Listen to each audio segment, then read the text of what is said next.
Hello everyone, I'm Shraddha Pandey from Vigyan Academy, and in this video we are going to talk about 4th standard science from S-Chan textbook of ICSE board.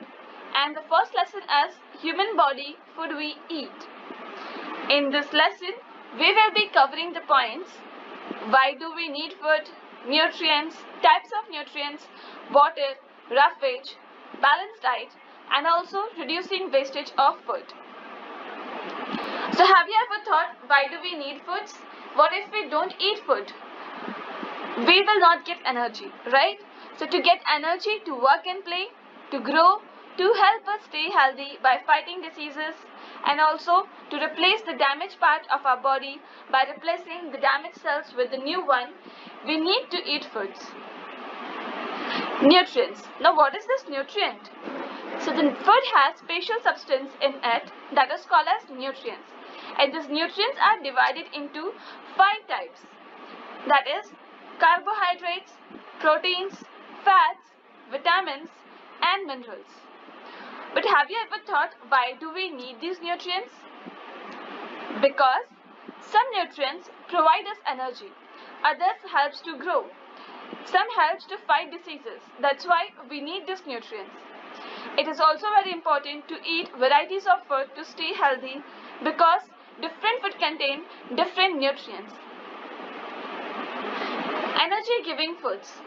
Now which foods are called as energy giving foods?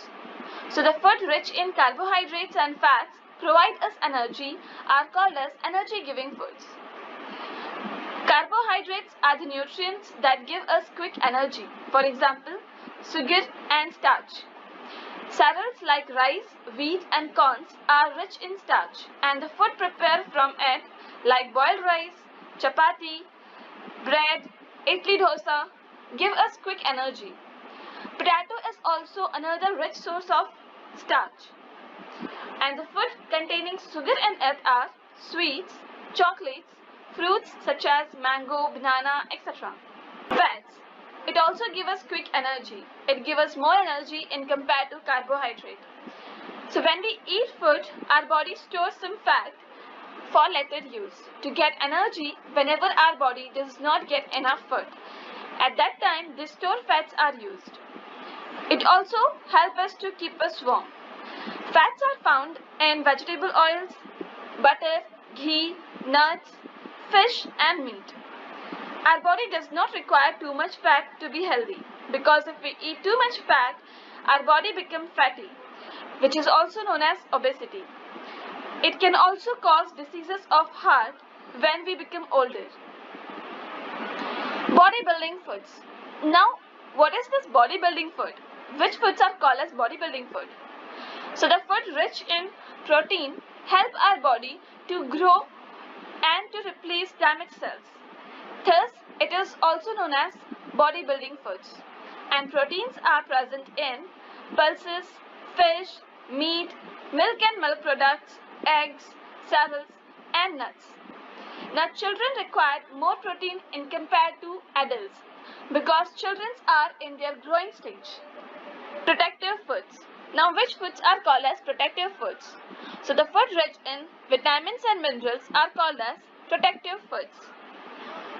We need several kinds of vitamins and minerals in small quantity for good health and proper growth of body. Deficiency of it can cause dangerous diseases. Vitamins. Vitamins are of 6 types: vitamin A, vitamin B, vitamin C, vitamin D, vitamin E, and vitamin K. Vitamin A is present in egg and fishes and is good for eyesight. Vitamin B is present in breads and it is good for heart and nerves. Vitamin C is present in oranges, lemons, and various sour fruits, and it is good for skin, bones, teeth, and our gums. Vitamin B is present in milk, and also we used to get it from sunlight, and it is good for bones and teeth. Vitamin E. It is good for skin and is present in fish oil. Vitamin K. It is good for blood and it is present in Various fruits and vegetables. Minerals. Minerals our body needs are iron, calcium, iodine, and phosphorus. Minerals are present in green vegetables, fruits, milk, eggs, meat, fish, and chicken. Water. Can we live without water? No, we cannot live without water. It is very important for our body. It does not provide us energy as it's not a nutrient, but it is required for several life processes going on inside our body. For example, digestion, transport of oxygen and digested food to all parts of body, and removal of waste from body. All food contain water. They give us some water which is required by our body. In addition, we must drink plenty of water to stay healthy. A person should drink 6 to 8 glasses of water or liquid every day.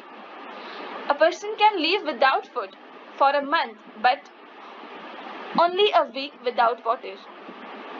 Roughage and fibers. Roughage and fibers are also not a nutrient. It is a part of food that cannot be digested by the body. But it is important that the food we eat has sufficient roughage because it helps our body to get rid of undigested food. It is present in plant foods like spinach and cabbage have a lot of roughage.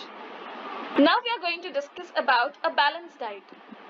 Our diet should have all the nutrients that our body needs in right quantity. And a balanced diet consists of right nutrients in right amount.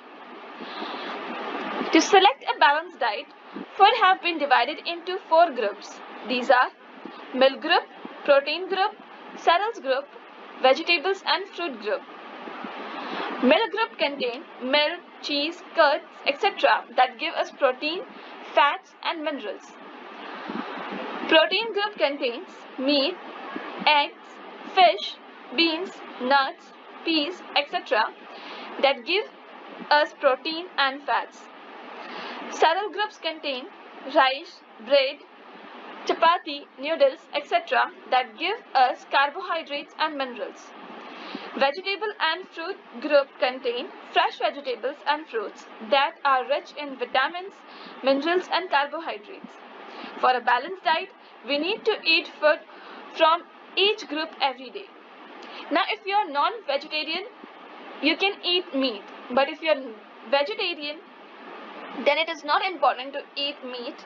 You should eat pulses and dairy foods, which is providing lots of protein and roughage to you. Now let's discuss the last topic of the lesson, that is reducing wastage of food. We should not take much food and then throw it away, as many children in the world do not get enough food to eat. But what we can do to reduce the wastage of food? We should not buy much food at a time. Often people buy more than they need and some of it goes bad. Store fruits, vegetables and cooked food properly in the refrigerator. Do not take too much food at a time on your plate. You can always take a second helping if you need more food. If some cooked food is left over and you do not want to eat it, store it in a deep freezer of your refrigerator. You can use it again after a few days and eat it. Also, leftover food can be used to make other delicious dishes. For example, leftover vegetables can be used to make sandwiches. With this way, we can reduce the wastage of food so that it should not get wasted. Thank you for watching my video. Please like, comment and share it with everyone.